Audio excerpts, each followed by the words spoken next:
여들톡 들으면서 나도 팟캐스트 한번 해볼까? 라고 생각해본 톡토로들 계신가요? 어렵지 않습니다. 스포티파이 for 팟캐스터와 함께라면 누구나 팟캐스트를 제작하고 발행할 수 있어요. 스마트폰 앱으로 녹음과 간단한 편집이 가능하고요. RSS 피드를 통해 애플 팟캐스트나 구글 팟캐스트로 내보내는 것도 한 번에 됩니다. 이제 여러분의 이야기를 시작해보세요. 여들톡처럼. 스포티파이 for 팟캐스터가 여러분을 도와줄 거예요. 지금 바로 스포티파이 for 팟캐스터를 앱스토어에서 다운받고 시작해보세요. 심지어 무료입니다.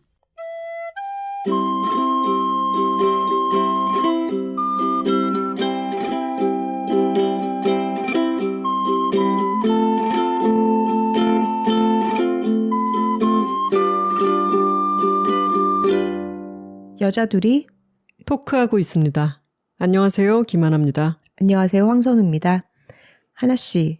네, 선우씨. 피곤하진 않나요? 주말에 구미까지 다녀왔잖아요. 피곤하죠. 그냥 구미에서 북토크만 하고 왔으면 괜찮은데 저희가 이번이 북 콘서트였잖아요. 목타키스트 김원비 작가님과 함께 최다죽 밴드로서 우쿨렐레와 리코더와 함께 음악도 연주를 했는데 냅다 할 수는 없으니까 그 전에 모여서 또 합주 연습을 했잖아요. 그랬죠. 근데 연습은 1시간 하고 뒤풀이를 그때 몇 시간 했죠? 거의 회사에 출근한 사람이 앉아서 일하는 시간만큼 뒤풀이를 하는 바람에 그 여파가 상당히 컸습니다. 네. 우리 혼비 씨는 사실 구미까지 우리가 북토크를 하러 가서 저녁에 일정이 끝나니까 같이 1박을 하면서 처음으로 MT를 하자. 그렇게 이야기 장수님, 우리 이현실 편집자님과 또 김수인 마케터님까지 해서 최다죽 팀으로 우리 5명이 처음 MT를 하자라고 굉장히 신나게 의기투합을 했는데 연습하는 날 너무 오래 놀아버리는 바람에 그 MT를 미리 끌어다 쓴 거예요. 그렇죠. 그리고 혼비 씨는 그날 북토크 끝나고 막차로 10시가 넘어서 서울에 돌아와야 했죠. 참 어리석은 사람들 아닙니까, 우리? 네, 혼비 작가님은 그 다음날 주말인데도 또 회사 일 때문에 줌회의를 해야 돼서 그 준비를 위해서 일찍 가야 했죠. 그래서 남아있던 저희 4명, 이현실 장수님과 김수인 마케터님과 선우 씨와 저 이렇게는 아주 또 즐거운 뒤풀이 시간을 가지고 그 다음 날도 구미 날씨가 너무 좋아서 정말 쾌청하더라고요.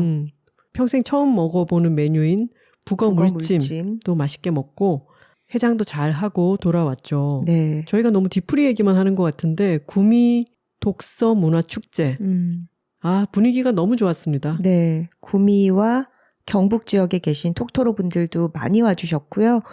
굉장히 집중해서 저희 이야기와 연주에 귀를 기울여 주셔서 아주 행복한 시간을 누리고 돌아왔습니다.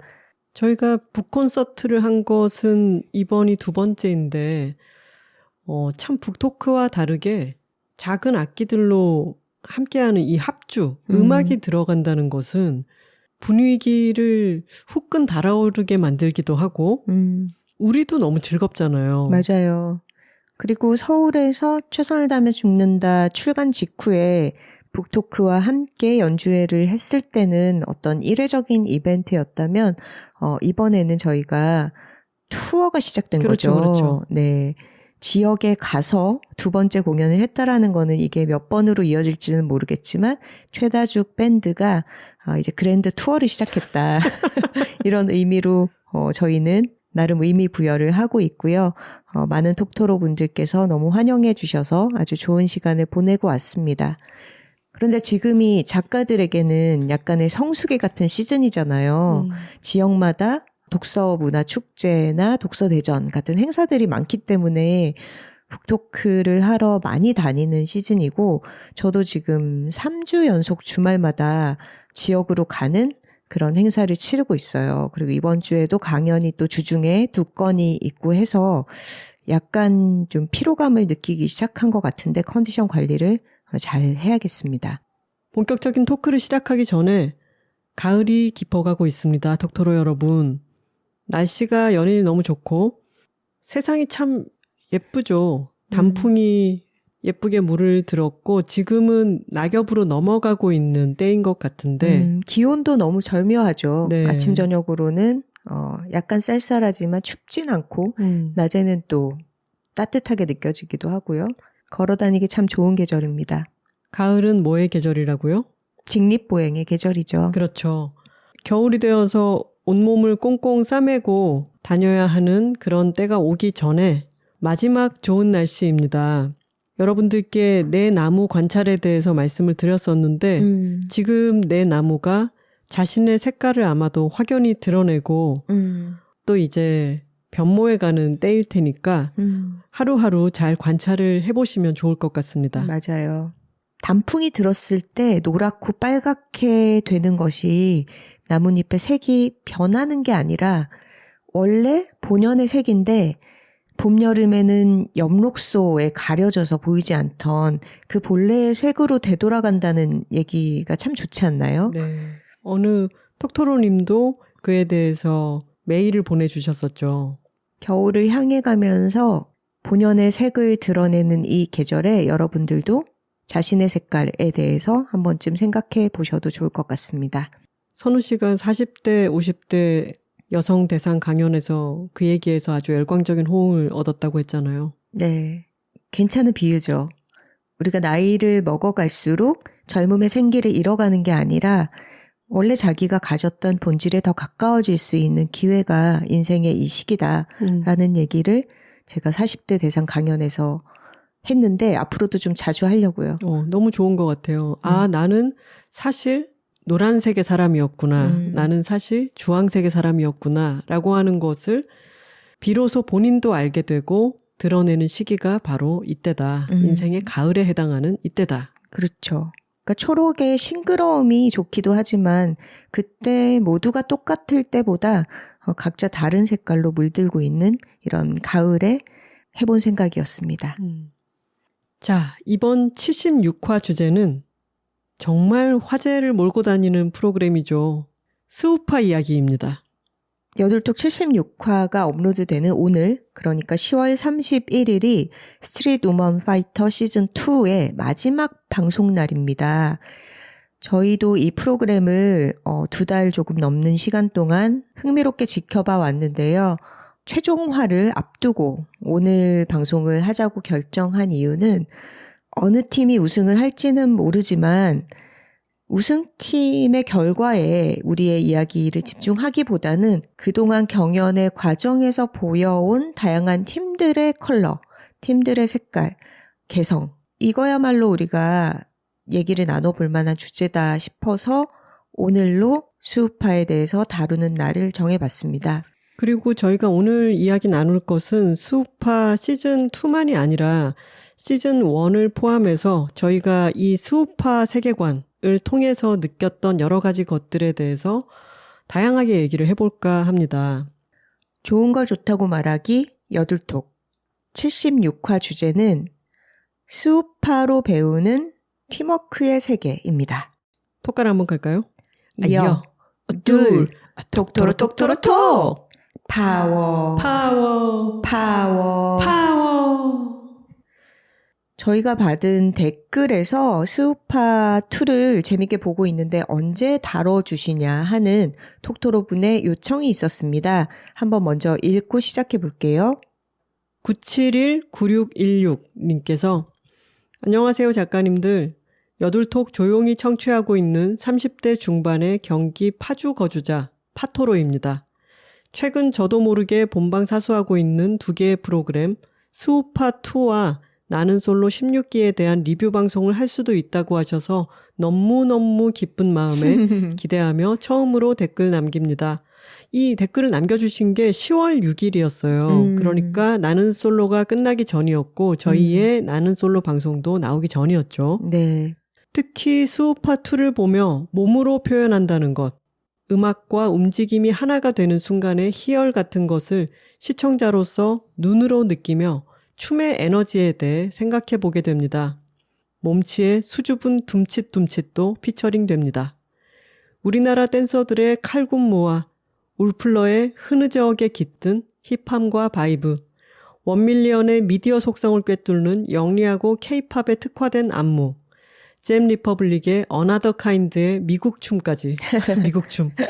글로벌로 확장된 스우파 2라지만 스우파 1과 비슷한 서사를 따라가나 싶으면서도 나름의 차이가 계속 발견되어 평소 취침 시간을 넘기며 스우파 2에 홀릭된 또 다른 시청자들의 실시간 댓글까지 참고하며 보고 있습니다.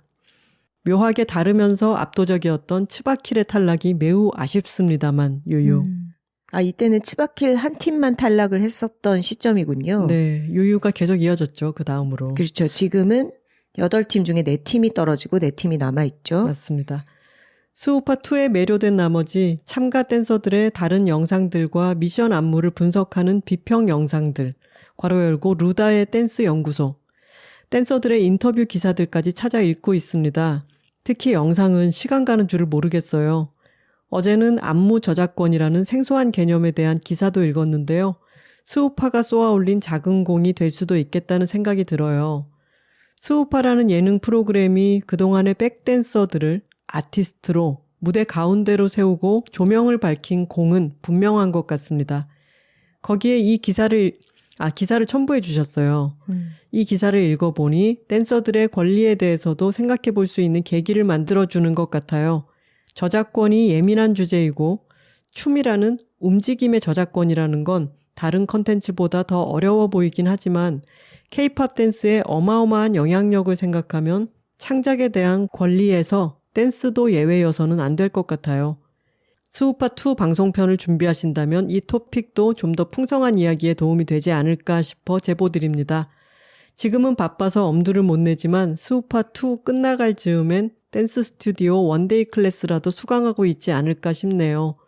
언제나 좋은 방송 감사드리며 두 분 모두 환절기 건강 유의하세요 하셨습니다. 저희는 지금 환절기 건강이 코와 목, 입이 인후 상태가 좋지는 않습니다. 네, 이렇게 팟캐스트를 매주 해야 하고 강연과 북토크도 많은데 하나 씨나 저나 비염이 좀 심해서 요즘 고생을 하고 있어요. 관리를 잘 해야겠습니다. 지금 이 댓글 달아주신 971-9616님도 저희처럼 스우파2를 즐겁게 보고 계시고 여러 가지 이 프로그램에서 생각해 볼 만한 주제에 대해서 제기를 많이 해주셨네요. 이야기거리가 워낙 많기 때문에 저희도 주제를 약간 좁혀서 이야기를 나눠봐야 할 텐데 댄스의 저작권 문제를 말씀해 주신 것도 참 좋지만 저희가 아주 해박하게 이야기를 나눌 수 있는 주제는 아니기 때문에 오늘은 선우 씨도 저도 직장 생활도 해봤고 프리랜서로 일하면서도 때때로 팀을 조직해서 함께 일을 할 때들이 있잖아요. 그렇죠. 그럴 때 어떻게 내가 팀원으로서 또는 리더로서 일에 임해야 이 프로젝트가 모두에게 윈윈이 되고 좋은 결과를 가져오는가에 대해서 생각을 많이 하기 때문에 스우파를 보면서 저희는 그 팀워크의 부분에 주의를 많이 기울이게 되더라고요. 맞아요. 여러 분야에서 어떤 전문성이라는 것이 그렇지만 춤을 볼 때도 그것을 이해하는 정도가 개개인마다 다른 것 같습니다. 음악을 좀 더 섬세하게 더 상세하게 이해할 수 있는 그런 분석력이나 이해력을 가진 사람이 있는 것처럼 춤에 대해서도 마찬가지 같아요. 어떤 사람들은 춤을 볼 때 더 세세하게 볼 수 있는 어떤 역량, 눈을 갖고 있는 것 같아요. 근데 저의 경우에는 춤에 대해서는 굉장히 문맹에 가깝고 그냥 무대를 보면서 춤맹이죠. 춤맹 맞아요. 춤맹에 가깝고 저는 안무를 따라하는 능력이 거의 제로에 가깝거든요. 앞에서 어떤 동작을 하는 사람이 있어도 그걸 되게 멋있다라고 볼 수는 있지만 그거를 따라하는 건 못하겠더라고요. 그냥 저는 그 부분에 어떤 능력이 없는 거죠. 근데 스우파를 보면서 느끼는 게 춤이라는 게 정말 언어여서 저 사람들끼리는 엄청나게 문해력이 뛰어난 사람들이 모여 있는 거예요. 맞아. 그 부분 너무 놀라웠어요. 그렇죠. 우리가 한글을 읽고 이해하고 그 언어를 기반으로 소통을 하는 사람들이잖아요. 그리고 하나 씨나 저는 글을 읽고 쓰는 일을 하기 때문에 그 부분에 있어서는 조금은 더 훈련이 되어 있다면 스우파에 출연하는 댄서들은 춤이라는 언어에 대해서 서로 정말 이해하고 표현하는 능력이 우리와는 다른 레벨이구나. 그러니까 예를 들면 어떤 크루가 어떤 미션에서 했던 동작 같은 거에 대해서 서로 그거를 딱 보면 알고 이거 언제 했던 거네. 이거를 가져와서 레퍼런스로 썼네. 혹은 오마주를 했네. 이거는 비틀어서 녹여냈네. 이런 것들을 정말 찰나에 다 간파를 하죠. 그리고 그거를 카피하는 것도 굉장히 빠른 시간에 가능하고 이런 모습을 볼 때 춤은 언어고 저들은 정말 문해력이 뛰어난 사람들끼리 자기들의 언어로 소통하고 있구나. 근데 그거를 관찰자로서 바라보는 것도 어떤 매력적인 세계를 나는 그만큼의 역량을 갖고 있지 못하지만 정말 말하자면 구경꾼으로서 너무 즐거운 일이라는 생각이 들죠. 맞아요. 선우 씨와 저는 말을 하고 글을 쓰는 일을 하고 있기 때문에 언어에 대해서 아마도 다른 사람들보다는 능력치도 더 나은 부분이 있을 테고 그리고 어떤 문장을 그게 왜 새로운지 왜 매력적인지를 파악하고 기억하는 부분도 나은 부분이 있을 거예요. 그렇기 때문에 인용을 하고 그걸 패러디하고 그 문장 구조를 가져와서 응용해보고 라고 하는 거를 댄서들은 몸으로 하고 있다는 그러니까요. 게 너무나 신기하게 느껴졌습니다. 맞아요. 놀랍죠. 그리고 녹화를 정말 긴 시간 할 거잖아요. 아마 한 스튜디오에서 몇 시간씩 춤을 추면서 녹화가 이어질 텐데 그 시간 동안 서로의 춤의 무대에 계속 집중하면서 바라보는 장면을 볼 때 우리는 만약에 어떤 말과 글로써 토론하고 소통하는 자리에서 저만큼 긴 시간을 몰입해서 집중하는 게 가능할까? 정말 저것은 너무 대단하다. 이런 경외심이 생겨요. 여기 모인 이 크루들이 선우 씨 방금 얘기했던 것처럼 다른 사람의 춤을 아주 리스펙하면서 집중해서 바라보고 있기는 하지만 이 수우파의 제일 첫 시작은 노 리스펙 배틀입니다. 맞아요. 약자 지목 배틀이죠. 첫 화가 각 크루 8팀을 소개를 하면서 서로 크루원들 중에서 누군가가 약해 보인다. 내가 이 사람과는 1대1 배틀로 춤을 춰서 이길 수 있겠다라는 걸 지목하고 배틀을 벌이는 걸로 첫 화 에피소드가 시작이 되죠. 이 노 리스펙 배틀은 보고 있으면 기가 쪽쪽 빨립니다. 그리고 저희 친구들 중에도 저희가 수우파를 재밌게 보고 있다고 영업을 해도 이 첫 화에서 나는 도저히 못 보겠더라 라면서 이탈한 친구들도 많이 있어요. 사실은 저희도 첫 화가 제일 힘들었어요. 맞아요. 시즌 1 때도 마찬가지긴 했지만 특히 이번 시즌 2에서는 이 배틀을 하는 과정에서 서로 너무 격하게 비방하는 언어적인 표현들이 쏟아지고 그건 아마도 제작진이 분위기를 좀 더 세게 싸우세요 하고 유도를 하지 않았을까 싶은 부분이에요. 그런 부분은 보고 있기가 상당히 불편하죠. 이게 시즌 1과 시즌 2의 차이인 것 같은데 수우파 1이 너무 잘 됐잖아요. 시즌2는 이런 화제성을 1의 성공으로 인해서 좀 담보한 상태로 시작이 되었는데 이 시즌2의 슬로건은 더 센 여자들의 춤싸움입니다. 제가 수우파 시즌1 PD님을 참 좋아해요.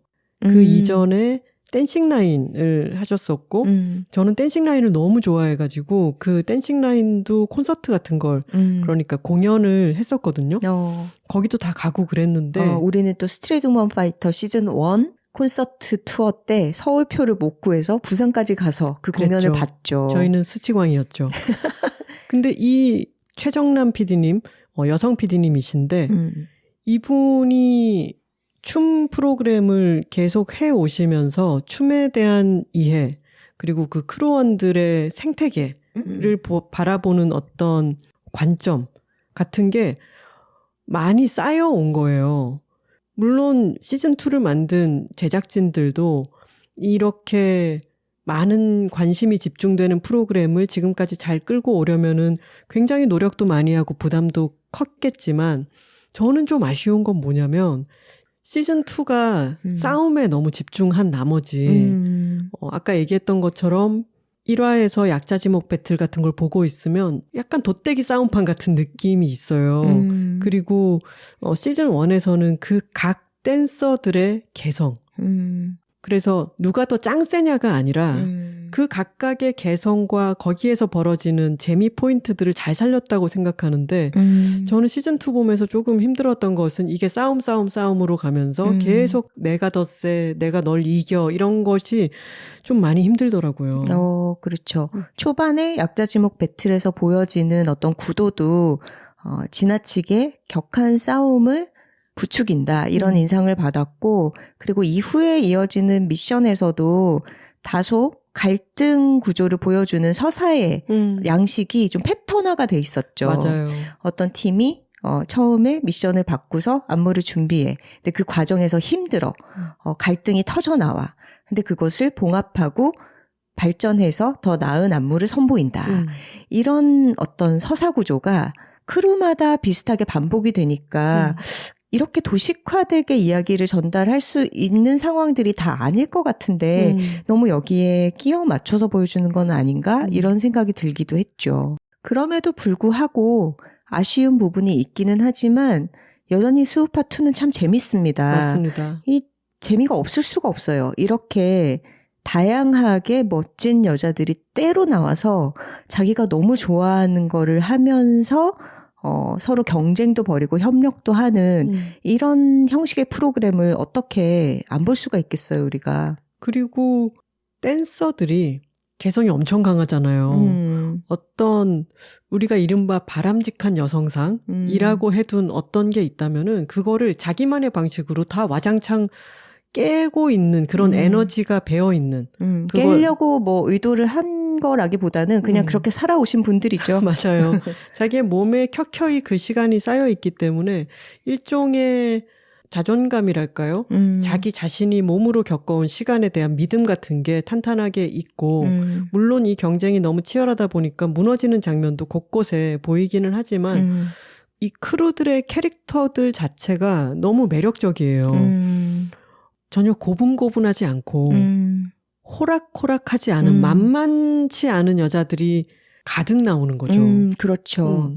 그런데 그 고분고분하고 호락호락하지 않은 여자들을 첫 화 때 이제 배틀을 통해서 보여줄 때는 우리가 첫인상이 너무 강해서 두려움을 갖게 되는 어떤 사람처럼 보인다면 회차를 거듭할수록 다른 팀 간에도 서로 경쟁하는 관계 안에서도 좋아하는 마음을 표현하고 어떤 한 팀이 탈락하게 됐을 때 그동안 같이 고생해온 시간이 있기 때문에 울면서 안아주고 덕담을 해주고 이런 걸 보면은 그 강한 첫인상에 가려진 인간적인 면모들 이런 것도 서서히 알게 되죠.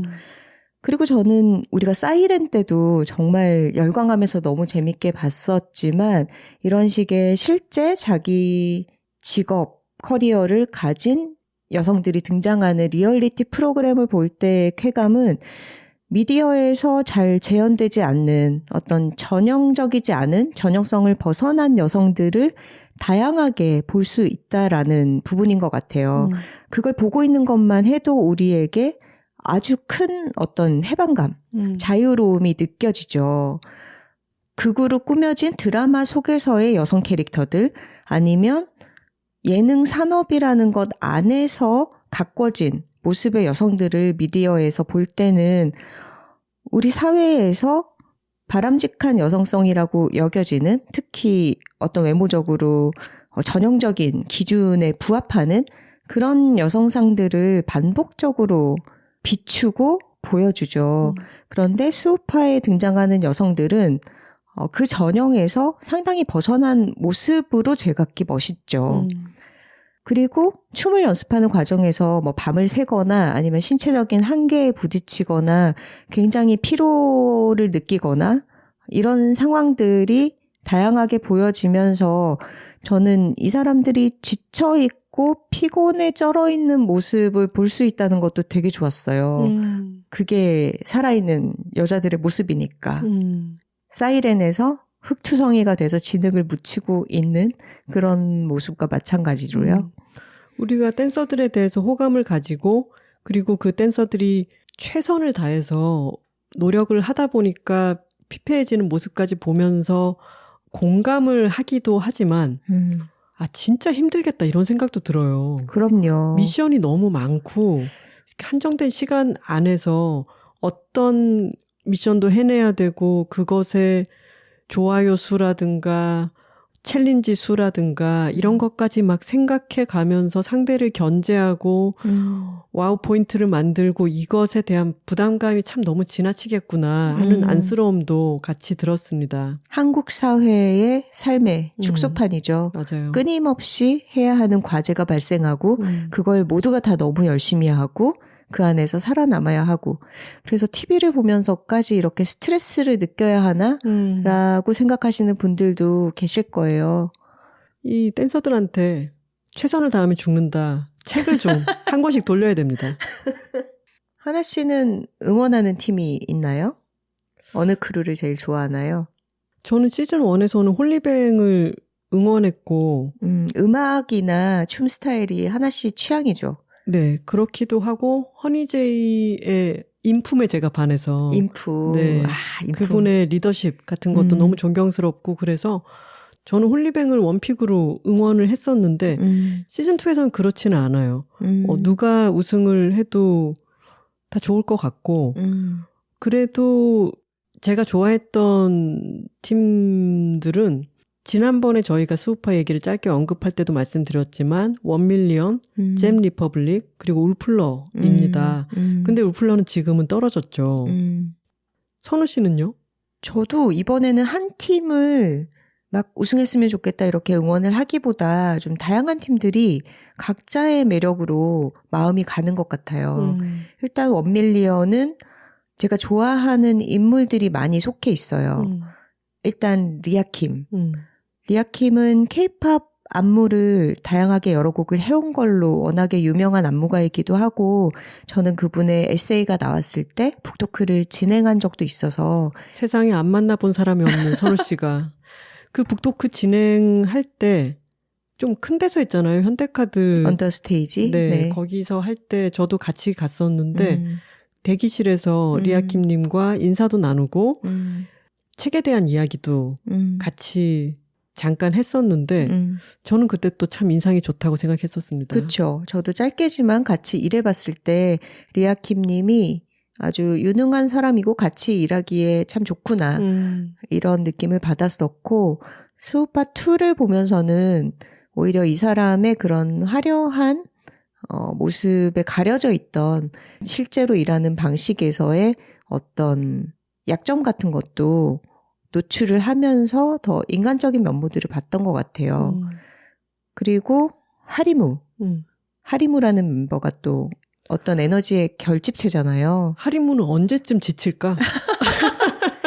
저는 하리무가 자기 크루 안에서 원밀리언 안에서 으쌰으쌰 에너지를 발휘하면서 팀에 기여하는 부분도 있지만 다른 크루들의 무대에도 정말 아낌없이 열광을 보내주잖아요. 맞아요. 근데 그런 점이 참 좋아요. 어떤 팀이 퍼포먼스를 하든 가장 큰 소리로 응원해주고 격려해주는 그 에너지가 너무 좋고 그래서 탈락 배틀을 할 때 너무 싸늘하고 긴장감만 가득할 수 있잖아요. 근데 그럴 때 한 팀 끝나면 환호해주고 또 한 팀 끝나면 소리 쳐주고 그 하리무의 에너지도 정말 대단하다라는 생각을 했습니다. 맞아요. 그리고 레디 같은 멤버도 춤선이 너무 예쁘고 캐릭터도 굉장히 톡 쏘는 그런 매력이 있죠.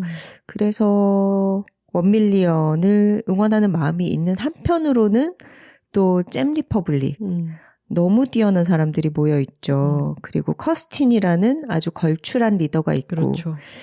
또 우리 바다의 베베 또 마음이 너무 가지 않습니까? 베베의 바다 아닐까요? 그렇죠. 죄송합니다. 안 그래도 바다의 아이들이라는 얘기를 듣고 있는데 그렇게 말씀하시면 어떡합니까? 죄송합니다. 하지만 제가 바다를 향한 마음이 커서 그렇게 표현을 했네요. 그리고 또 와킹이라는 아주 고유한 그런 팀 컬러를 갖고 있는 마네킨. 이렇게 네 팀이 결승에 올라가게 됐는데 어느 팀이 우승을 해도 사실 되게 축하해줄 마음의 준비가 되어 있는 것 같아요. 처음에 개인으로서 1대1 배틀을, 약자지목 배틀을 했을 때의 그런 피곤함 같은 것이 저는 수우파 시즌2를 열광하면서 보기보다는 보긴 해야 될 테고 일단 보기 시작하면은 재미있는 부분들이 있지만 좀 피곤하다라는 생각도 많이 하고 있었는데 저는 메가크루 미션을 기점으로 역시 한민족 대축제로구나 라는 생각을 하게 되었어요. 공교롭게도 또 추석쯤에 방송이 됐었고. 맞습니다. 이 메가크루 미션을 보게 되면은 일단 인원이 너무 많고 이것이 이 스우파의 꽃과 같은 굉장히 중요한 미션이기 때문에 이것을 잘 해내기 위해서는 한 사람만의 역량으로 되지가 않죠. 그렇죠. 메가크루 미션이 100명까지 동원이 되지 않습니까? 네. 근데 그렇게 여러 명이 춤을 춘다는 게 우리 초등학교 때 운동회 부채춤 이후로 처음 아닌가요? 그리고 약간 차전놀이처럼 서로 전략을 잘 짜가지고 위에서 리드하는 사람들과 이 밑에서 힘을 북돋우는 사람들이 착착 뭘 잘 맞춰야 되기도 하고요. 진짜 운동회 같죠? 운동회를 떠올리게 하는 한민족 대축제가 많네요. 그렇죠.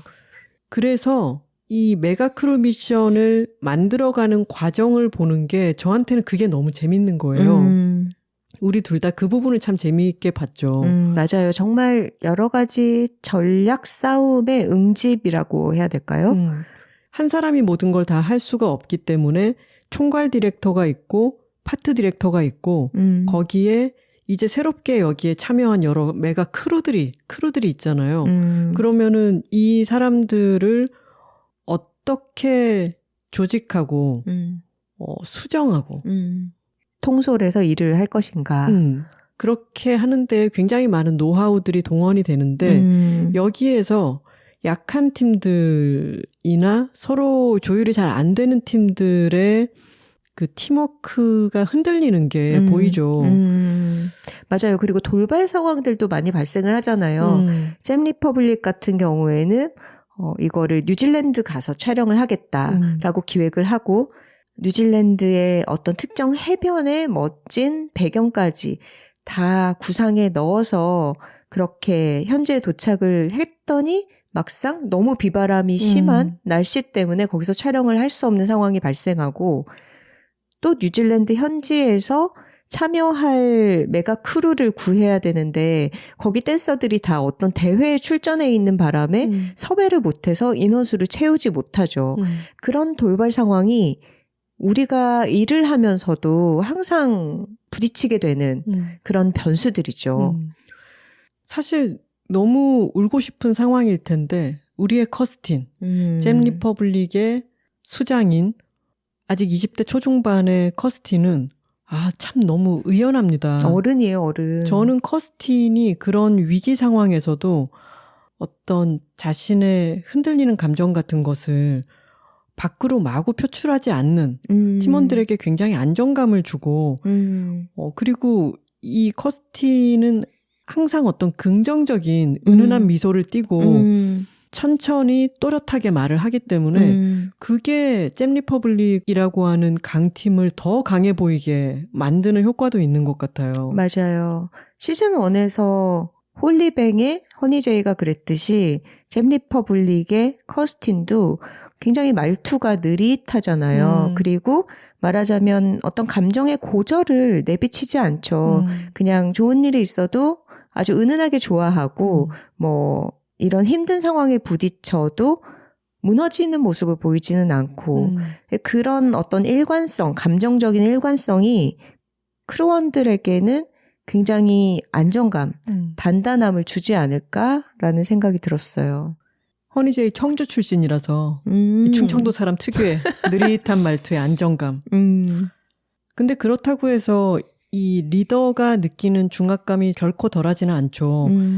모든 리더들이 다 웁니다. 이 프로그램에서는 잘 돼도 울고 안 돼도 우는데 리더는 그런 결과가 나왔을 때 우는 거는 다 이해를 해요. 왜냐하면 지금까지 느껴왔을 중압감이 얼마나 엄청났을까요. 하지만 그게 진행되고 있는 과정에서는 리더는 되도록이면 감정을 마구 표출하지 않는 것이 미덕입니다.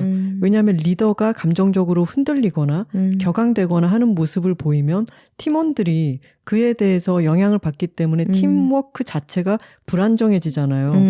그것을 안타깝게도 잘 보여준 팀은 디벤뎁이었습니다. 미나명의 리더십은 약간 비교를 하자면은 시즌 1에서는 모니카랑도 좀 비슷해요.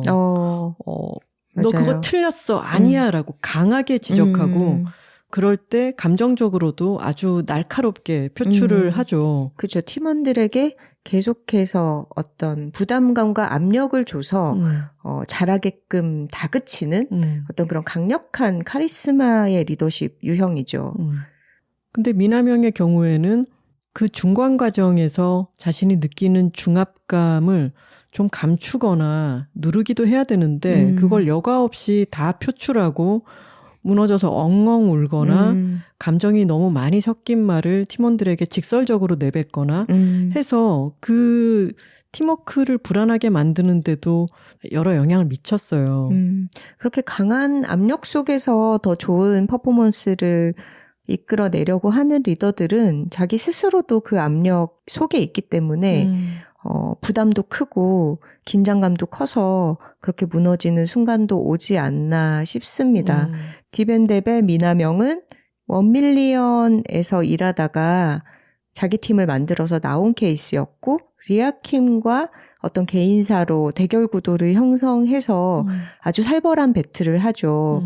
그런데 회차를 거듭하면서 이제 서로 간에 앙금도 씻어내고 화해를 하고 실제로 SNS에서도 다시 얘기를 나눈다고 하고 이제 그러고 나중에는 배틀에서 본인이 이제 탈락하고 퇴장을 할 때인데 리아킴에게 인정을 받아서 또 기쁨의 눈물을 흘리기도 하죠. 언니가 나 잘했다고 해줬어. 그러니까 정말 굉장히 센 척하지만 사실은 되게 여린 그런 양면적인 캐릭터가 아닌가 싶어요. 저도 그때 울었다고요. 그러니까 눈물 너무나 났잖아요. 드라마를 만들어 내긴 했죠.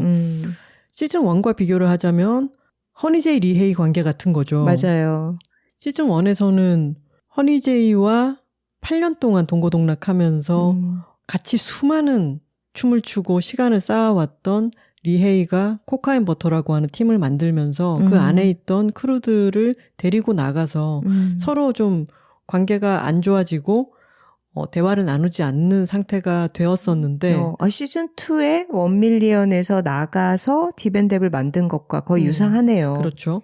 그랬는데 허니제이와 리헤이는 같이 배틀을 하는데 너무나 그들이 쌓아온 비슷한 색깔 같은 것이 똑같은 안무로 드러나면서 그 싱크로율 때문에 엄청 감동을 줬죠, 사람들에게. 그렇죠. 프리스타일로 배틀을 하는데 둘이 어떤 음악의 플로우를 타면서 너무 같이 춤춰온 기간이 길기 때문에 같은 동작이 동시에 보여진 거죠. 맞아요. 그 장면이 정말 명장면이 되었던 데에는 그 배틀을 시작하기 전에 허니제이가 던진 명언. 잘 봐, 언니들 싸움이다라는 게 있었잖아요. 정말 명언이죠. 리더의 자질 중에 정말 중요한 것 중에 하나가 판을 더 크게 보는 능력입니다. 크루원들은 자신의 역량에만 집중해서 판단은 마치 이제 노를 젓는다고 생각하면 노를 젓고 이 힘을 어떻게 내 팔다리에 배분하는가 이것만 신경 쓰면 되게 가는 방향 같은 것 언제 일하고 언제 쉴 건지 이런 것은 배의 선장이 지시를 해주잖아요. 근데 그것은 바다라고 하는 것의 해류와 이런 것들을 볼 수 있어야 되잖아요. 마찬가지로 리더는 조금 더 높은 곳에서 전체 판세와 더 큰 요건 같은 것도 함께 볼 수가 있어야 되는데 허니제이가 그때 지금 너무 긴장감이 가득해서 싸워서 이기는 것만 다들 생각하고 있을 때 지금 이 모든 사람들에게 이 승패를 떠나서 이것은 중요한 배틀이고 이걸 잘 지켜보면은 모두가 배울 수 있을 거야 라고 하는 거를 그 모두에게 던져줬잖아요. 맞아요. 너무나 감동적이었죠. 그리고 시즌2에서도 1밀리언의 리아킴이 케이팝 미션을 할 때 스스로 안무를 외우는 속도가 굉장히 느리다. 그래서 안무를 까먹기도 하고 다른 팀에서 짠 안무를 습득하는데 어려움을 보이면서 굉장히 힘들어하죠. 그랬는데 이 사람이 댄서로서 개인으로서는 안무 습득 시간이 오래 걸린다? 속도가 느리다라는 거는 좀 단점일 수 있겠지만 그 뒤에 메가크루 미션을 할 때 혹은 화사 안무 시합 미션을 할 때 보면은 크루원들이 내는 아이디어를 조합해서 방향을 만들고 그것을 진행시키는 디렉터로서의 역량이 굉장히 뛰어나더라고요. 맞아요. 저는 그 장면이 제일 재밌었어요. 그 메가크루를 만들어가는 과정, 그리고 화사의 칠리 안무를 할 때 각자 좀 생각을 해보자라고 해서 거울 앞에서 이 매운 것을 어떻게 표현할지를 각자 막 이건 이제 아이데이션이라고 하죠. 각자 이런 걸 막 떠올리는데 그 장면이 또 너무 재밌는 게 우리는 회의를 한다고 생각하면은 뭐 노트북을 놓거나 맞아. 메모지를 놓거나 뭐 필기를 하면서 아니면 화이트보드에 뭘 쓰면서 하는데 그들은 몸으로 하는 거야. 맞아. 그런 아이디에이션의 회의를. 맞아요. 그리고 이런 동작을 한 명이 내면 이거 좋다 하고 바로 결정을 해서 서로 몸으로 짜맞춰 가면서 뭔가를 만들어내죠. 아, 진짜 그 장면 너무 짜릿하지 않았나요? 그거야말로 춤으로 하는 대화죠. 맞아요. 우리가 그 회의실 장면을 목격한 거예요. 거울을 보면서 레디가 매울 때 약간 머리에서 눈물 김나는 나고 약간 이렇게 찍어 먹어보고 김나고 눈물을 흘리고 이것을 살짝 이렇게 표현을 해봤을 때 거울을 보고 있던 리아킴이 바로 좋은데 하고 그걸 가지고 와서 찍어 먹는 동작을 좀 더 베리에이션을 주고 완성도를 높이잖아요. 저는 광고회사에서도 팀원들이 아이디어 회의를 할 때 팀원들은 이것저것을 막 던지죠.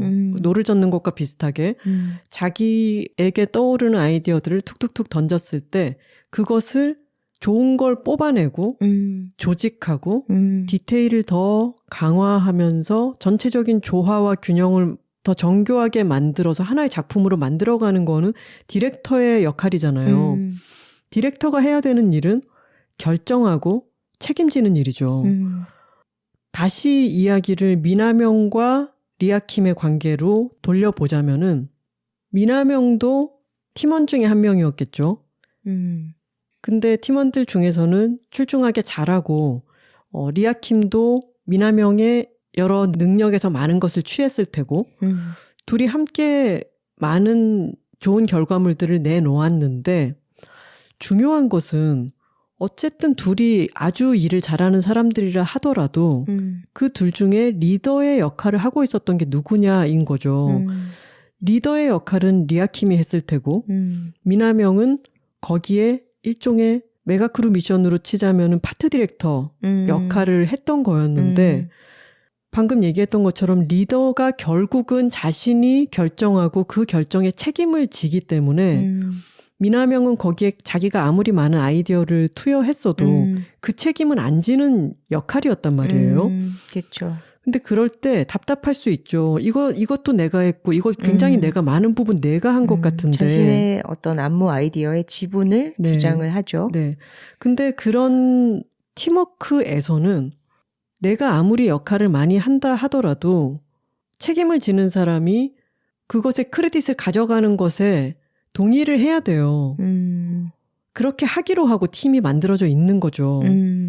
대신에 총괄 디렉터는 파트 디렉터의 공을 잘 알아줘야 되죠. 그렇죠. 그 사이에서 커뮤니케이션이 잘 일어난 것 같지는 않아요.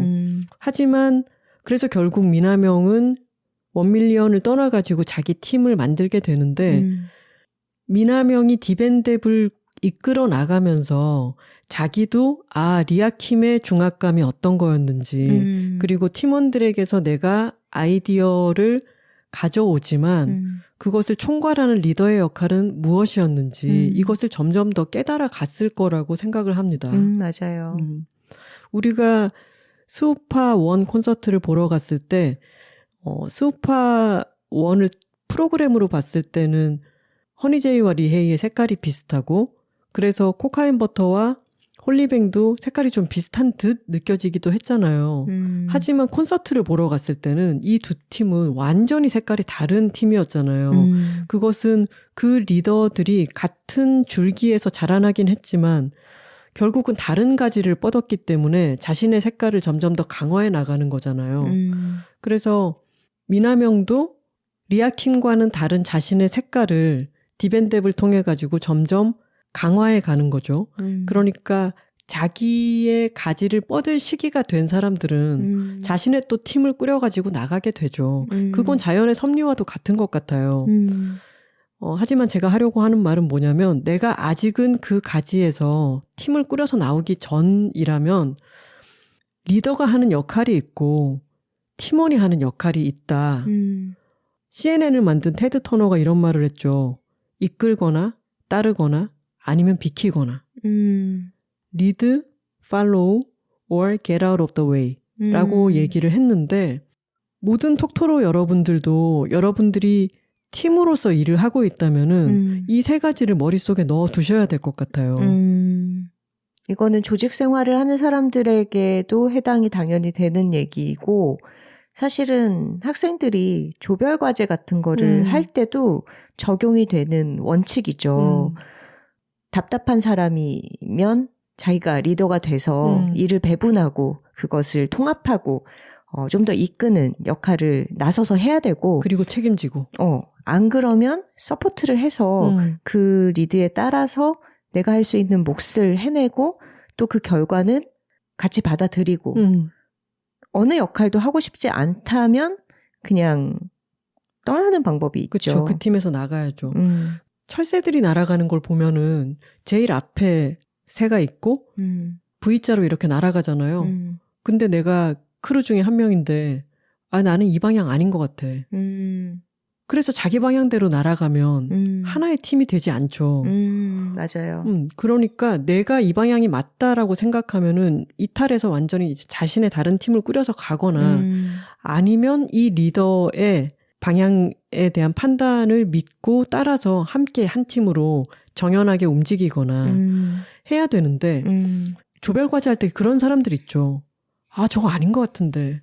궁시렁거리고 불평불만 많고 팀원들에게 어떤 내부 분란만 일으키면서 리더한테 불만을 자기들끼리만 얘기하고 있는 거 이거 제일 좋지 않죠. 가장 나쁘죠. 네.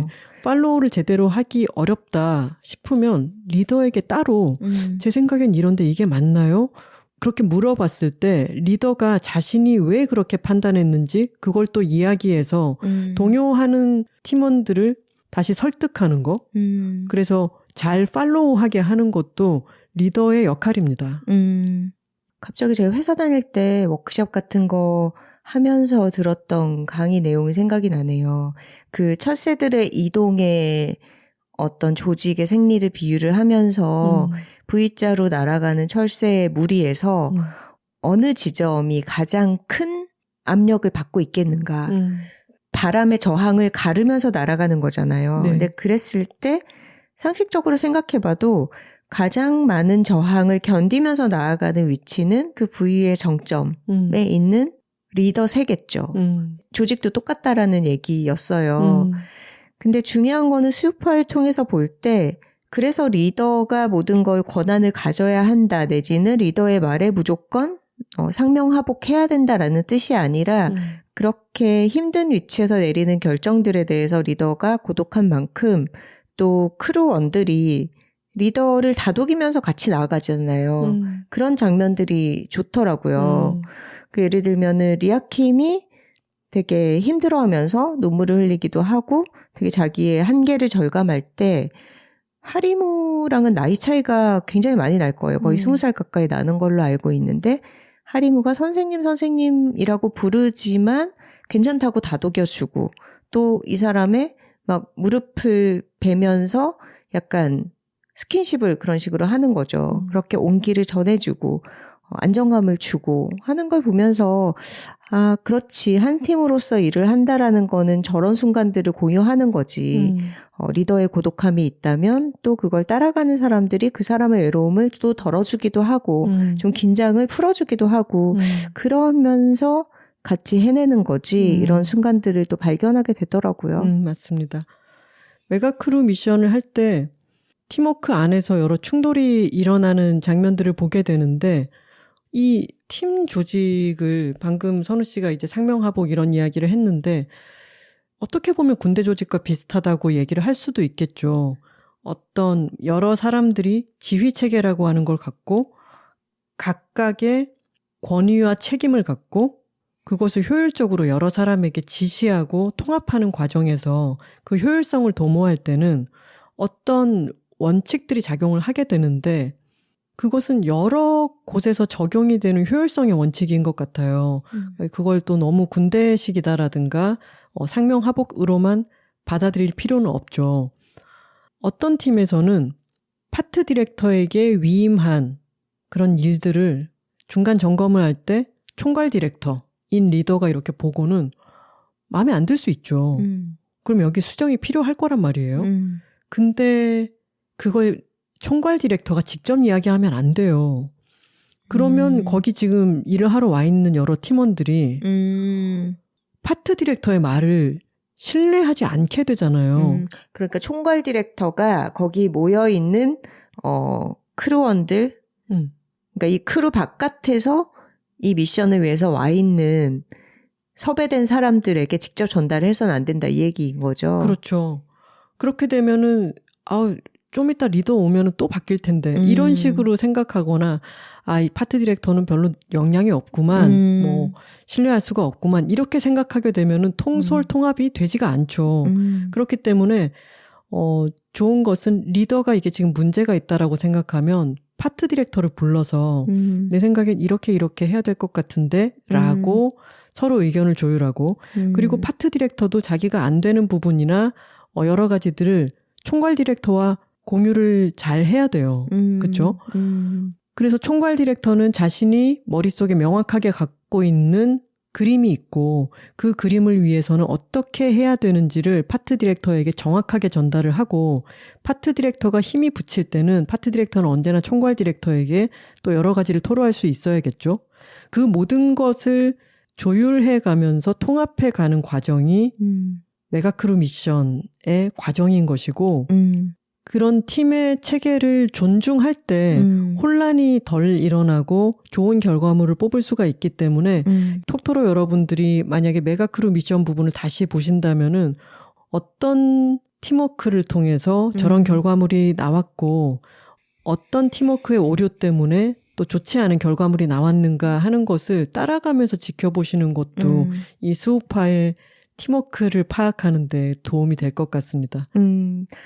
저는 메가크루 미션 말고도 계급 미션에서의 어떤 일하는 방식도 굉장히 재밌었어요. 그러니까 메가크루 미션은 우리 크루원들에다가 더 도와줄 수 있는 사람들을 아주 여러 명을 불러서 판을 키운 다음에 우리 팀의 결과를 최대치로 이끌어내기 위해서 더 큰 조직을 어떻게 효율적으로 운용할 것인가 그런 문제였다면 계급 미션의 경우에는 우리 크루들이 쪼개지잖아요. 쪼개져서 우리 팀에 1명, 2명씩 이제 다른 8팀 사이에 멤버를 섞어서 그 안에서 경쟁해서 더 좋은 결과를 내야 하는 그런 방식의 미션이었죠. 말하자면 내가 속한 조직은 여기 따로 있어. 근데 내가 TF팀에 차출되는 거야. 그렇죠. 근데 그 TF팀 안에서 이제 다른 팀에서 온 사람들과 경쟁을 해서 내가 1등을 해야 되는데 그게 막내 팀이 있었고 루키 크루, 브리더 팀이 있고 그쵸, 리더 팀이 있고 그런 그래서 거였죠. 계급이라는 표현이 참 싫기는 하지만 거기서는 계급이라는 단어를 썼죠.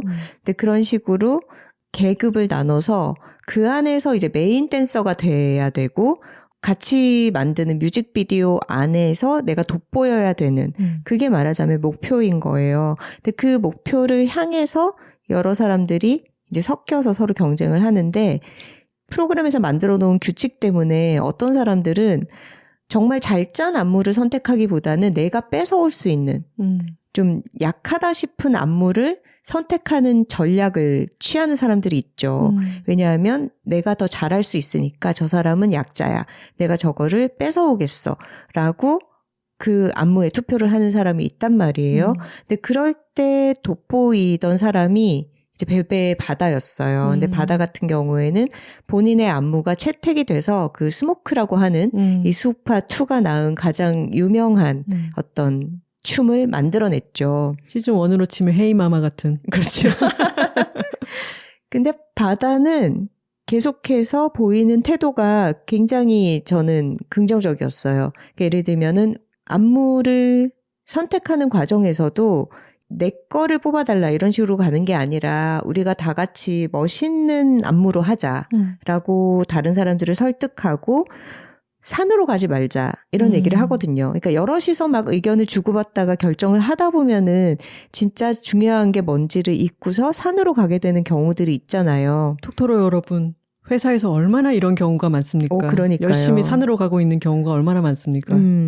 그러니까 저게 약하니까 내가 돋보이기 위해서 저걸 뺏어오겠어가 아니라 저 춤이라면 나도 추고 싶다 라는 얘기를 하면서 우리가 다 같이 멋있는 걸 만들어 보자 라고 설득을 하고 스스로 디렉터가 되어서 비디오에 다른 댄서들의 분량을 나눠줄 때도 되게 적극적으로 그 한 명 한 명의 매력을 살려주죠. 근데 그런 전략을 취했을 때 저 사람도 살고 나도 살게 되는 거예요. 그래서 그 리더 계급의 비디오가 가장 좋은 평가를 받고 스모크라는 춤의 안무도 정말 글로벌 대중. 이 말이 너무 웃긴데 우리 글로벌 대중이잖아요. 이 프로그램을 지켜보고 있는 시청자인 우리들에게도 가장 널리 알려지는 계기가 된 거죠. 그러니까 경쟁 상황 안에서라도 나 혼자 돋보이고자 하는 게 아니라 어떻게 저 사람도 장점을 보여주고 나도 장점을 보여줘서 우리의 결과물 자체를 돋보이게 만들 것인가. 우리가 TF팀이지만 이 팀이 또 잘해야 될 거 아니에요. 그렇죠. 이 TF팀이 잘 돼야 좋은 성과를 내야 그 안에서의 나도 같이 올라가는 거죠. 그렇죠. 근데 그렇게 전략을 짜고 행동하는 어떤 굉장히 좋은 사례가 바다였던 것 같습니다. 그에 반해서 조금 아쉬웠던 게 미들 계급이었나요?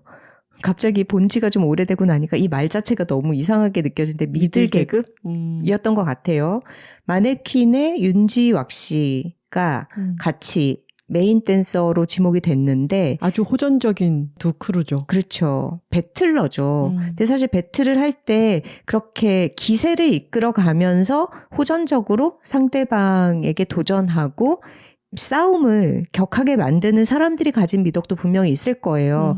근데 이들이 이제 리더가 되어서 어떤 비디오 디렉팅이라는 목표를 끌어갈 때는 사실 본인들이 많은 분량에서 돋보이고자 여러 가지 의사결정을 하다 보니까 인원수도 가장 많은 상황에서 너무 눈에 띄지 않는 댄서들이 많아진 거죠. 근데 그랬을 때 자기들이 중추적인 역할을 담당해서 이들이 잘했다라고 보여지는 결과가 나오는 게 아니라 전체적으로 비디오가 단조롭다, 지루하다, 재미가 없다 이런 평가를 받게 되는 거죠. 그러다 보니까 마지막쯤에 등장하는 오드리가 모든 시선을 다 가져가고 그렇죠. 아주 짧게 등장을 하지만 강렬한 인상을 남기는 오드리 씬이 어떤 그 단조로운 흐름 안에서 하나의 좀 액센트 같은 게 되어준 거죠. 근데 그런 액센트를 적절하게 여러 개를 만들었다면 여러 명의 댄서들이 눈에도 들어오면서 이 결과물 자체가 전체적으로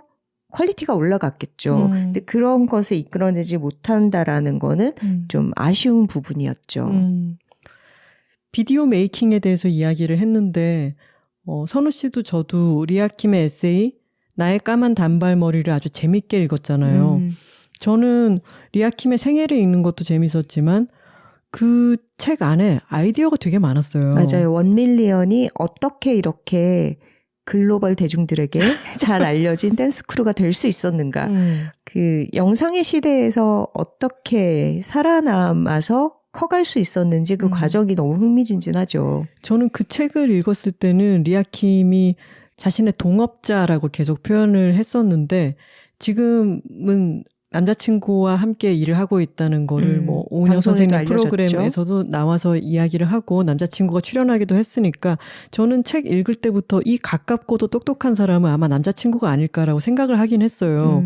그리고 그때 북토크의 백스테이지에서 리아킴 님이랑 얘기를 할 때도 이 동업자분이 정말 굉장한 브레인인 것 같아요 라고 얘기를 했더니 리아킴 님이 맞아요. 그 친구가 정말 브레인이에요. 이렇게 얘기를 했거든요. 그 브레인인 친구가 했던 얘기들 중에 제가 기억하고 있는 게 많은데 그 중에 하나는 뭐냐면 이 스마트폰 화면을 가리키면서 이제 우리의 무대는 여기야 라고 얘기를 한 거였어요. 약간 스티브 잡스적이지 않나요? 그렇죠. 춤을 출 때는 무대가 있고 그 무대 위에서 춤을 추는 거를 사람들이 가서 그 현장에서 본다고만 생각하고 있었을 때 조그만 스마트폰 화면을 가리키면서 우리의 무대는 이제 여기야 라고 판단을 한 것도 굉장히 뛰어났고 코로나 시대에도 이 화면을 통해서 굉장히 다양한 시도들을 많이 할 수 있었고 그리고 화면을 무대라고 판단함으로 인해서 카메라를 어떻게 사용해야 할지에 대한 노하우가 1밀리언만큼 많이 쌓이게 된 팀도 없었을 거예요. 그리고 또 하나 제가 그 브레인의 발언 중에 기억하고 있는 것은 1밀리언이라고 하는 이름을 지을 때 에피소드인데 길을 걸어가다가 한 쭈꾸미 집에 사람들이 바글바글 하더라는 거죠. 그러면서 우리의 목표는 저런 쭈꾸미집처럼 되는 거야. 그러니까 사람들이 춤을 춘다고 하면 그건 너무 특별한 일로 생각하는데 야, 오늘 저녁 쭈꾸미 어때? 라고 하면 좋아 저기 가자 라고 얘기를 하는 것처럼 춤을 추는 것도 100만 명이 제멋대로 즐겁게 춤을 출 수 있게 부담 없이 춤을 출 수 있는 그런 걸 만들고 싶다라고 해서 1밀리언이라고 하는 이름을 짓고 우리의 목표는 쭈꾸미집, 저 쭈꾸미집이라고 얘기하는 게 너무 탁월하지 않나요? 그렇죠. 그래서 어떤 케이팝 스타들에게 케이팝 곡의 안무를 공급하는 그런 크리에이터로서만이 아니라 그 케이팝 열풍과 붐의 시대를 잘 타고 세계적으로 많은 사람들이 이 춤을 배우기 위해서 한국으로 와서 원데이 클래스를 듣는 그런 문화를 만들어냈잖아요. 쭈꾸미 먹으러 한국 가는 것과 비슷한 느낌으로 춤 한 판 추러 찾아오는 그런 곳이 되었죠. 맞아요. 그래서 저는 메가크루 미션을 볼 때 1밀리언은 카메라 앵글을 정말 다각도로 활용을 하죠. 맞아요. 위에서 이제 버드아이 뷰로 보일 때는 어떤 식으로 대형을 짜면 좋을까.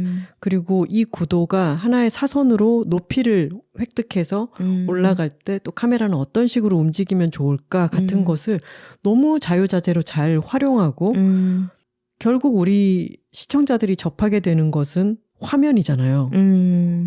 이 1밀리언이 그런 걸 잘 활용하기 때문에 거긴 정말 대중적이고 상업적이다라고 이야기를 하기도 하지만 저는 그것이 지향점이 많이 다르기 때문에 오는 감각이라고 생각을 해요.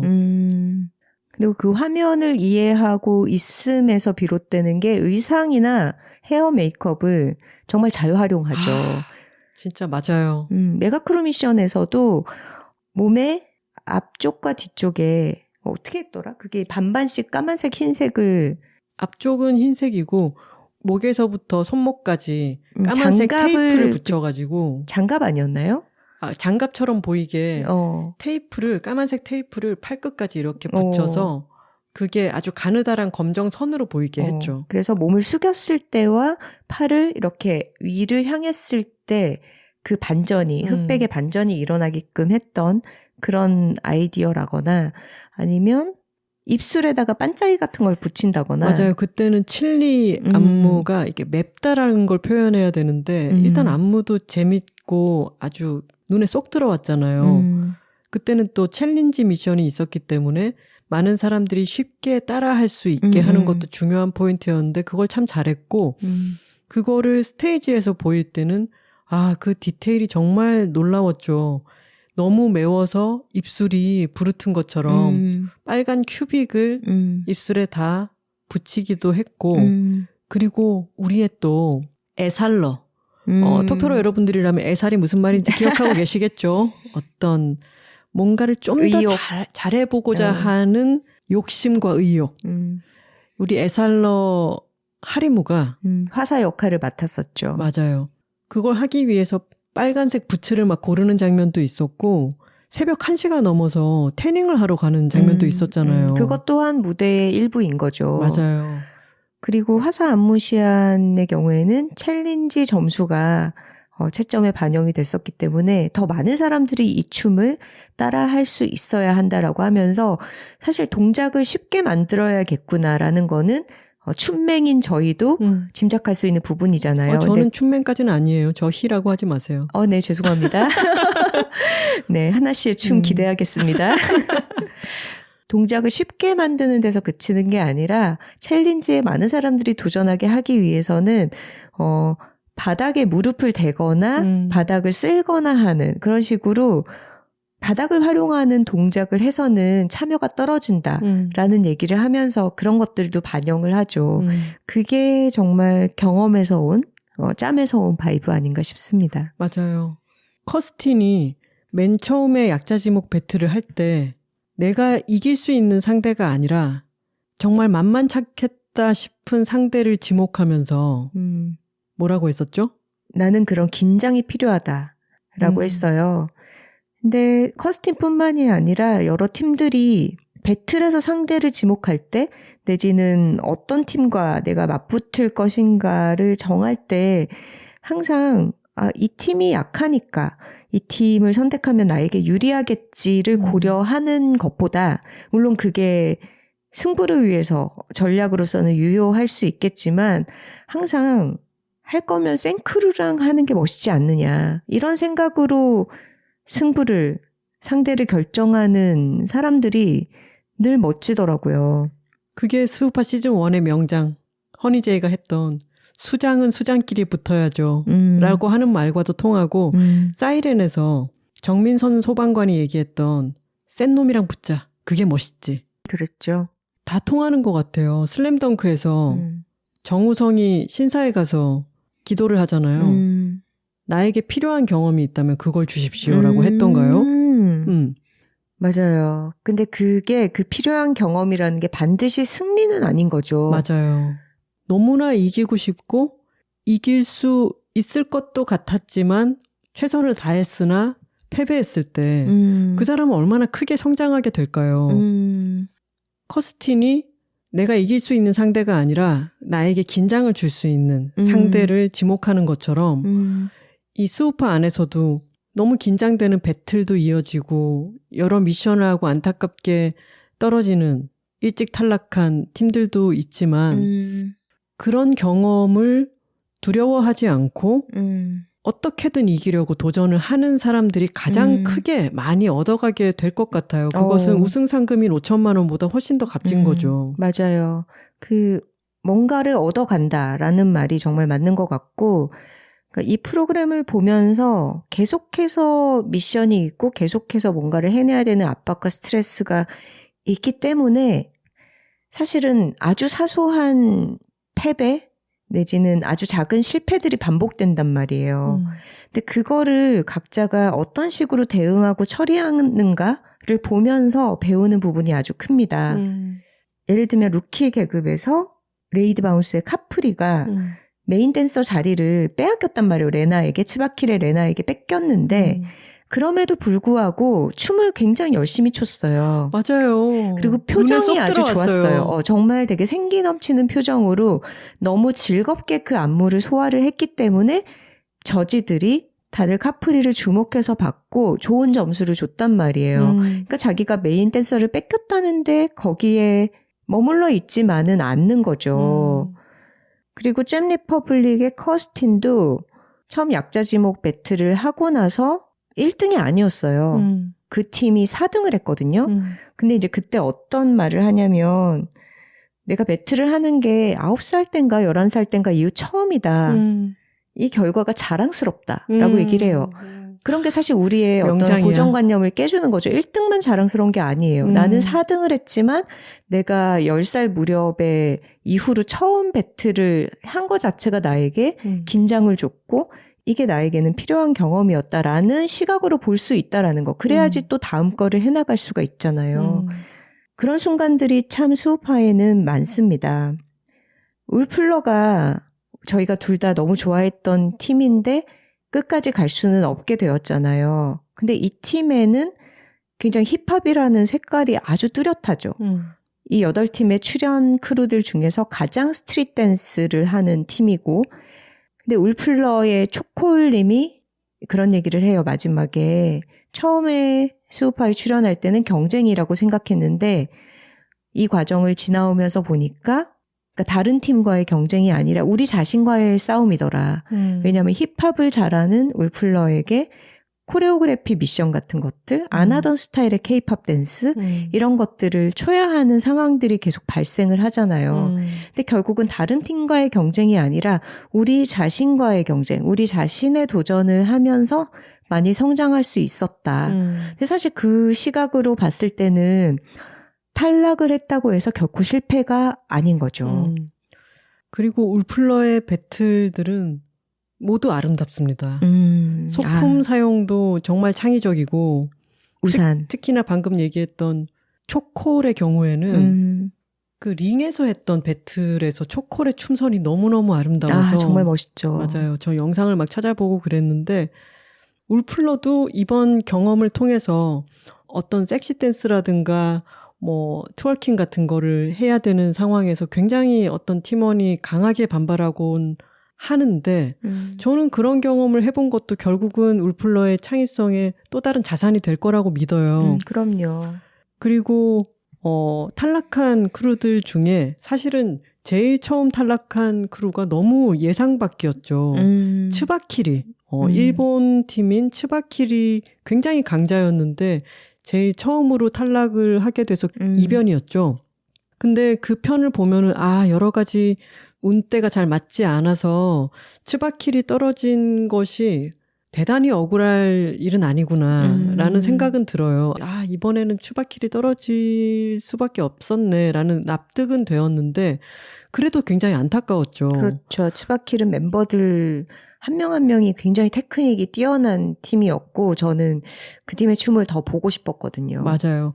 츠바키리도 계속 이어지고 있는 수우파2의 반응을 하면서 이 자리에 같이 있었으면 얼마나 좋을까라고 생각하고 우리도 그걸 상상해 보면서 참 너무 안타깝기는 하지만 츠바키리 강자라고 하는 것은 굉장히 많이 알려졌어요. 그것은 츠바키리 또 얻어가게 된 것이죠. 그렇죠. 이런 컴피티션에서 여러 운이 겹쳐서 일찍 탈락하긴 했지만 그들이 보여줄 것을 최선을 다해서 잘 보여줬어요. 그렇기 때문에 그들은 또 그만큼을 얻어가게 된 거죠. 맞습니다. 여러 가지를 종합해 보면은 이런 경쟁이나 그 경쟁 속에서 아주 긴장감이 높은 미션 같은 것을 해야 되고 또는 배틀을 치를 때 우리가 어떤 마음가짐으로 해야 되는가에 대해서 생각을 많이 하게 되네요.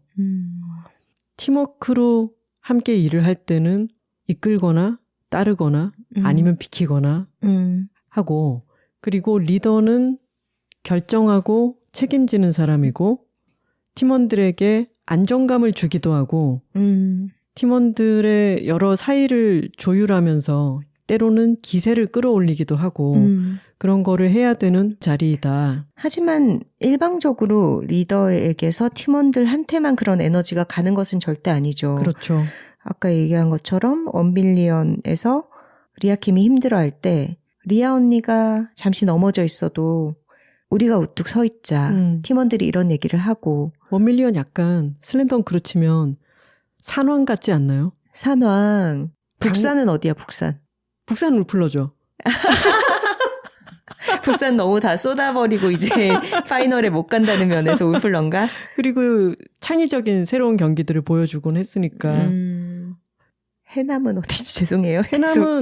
해남은 잼 리퍼블릭이죠. 오. 왠지 그럴듯하죠. 지금 튀어나오는 대로 얘기했는데. 근데 산왕이라고 얘기했던 이유는 원밀리언은 강팀이에요.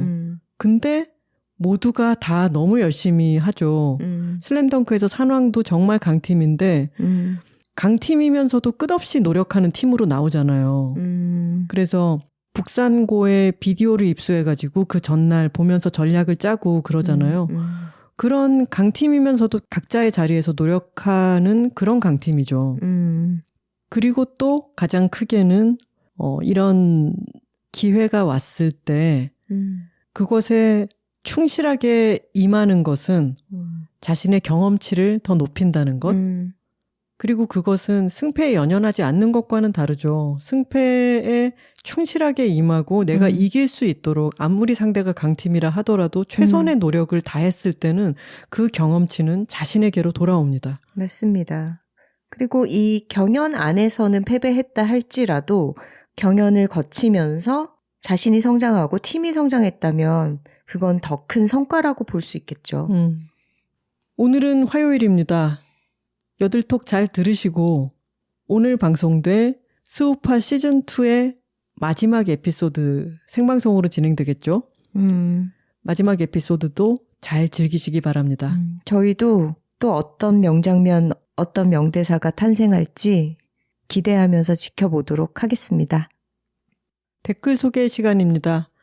사연과 광고 문의는 W2Talking, W 숫자 2 TALKING @gmail.com으로 보내주시면 됩니다. 지난 75화는 여둘톡의 첫 음악 방송이었습니다. 스포티파이에서 새롭게 제공되는 기능을 이용해서 저희가 음악에 대해서 이야기를 나누고 노래까지 한 번에 들을 수 있는 그런 뮤직 앤 토크 버전의 에피소드를 처음으로 서비스를 해봤는데요. 여기에 대해서 톡토로 분들이 아주 뜨거운 반응을 보내주셨어요. 오늘은 스포티파이의 댓글들을 많이 소개를 한번 해볼게요.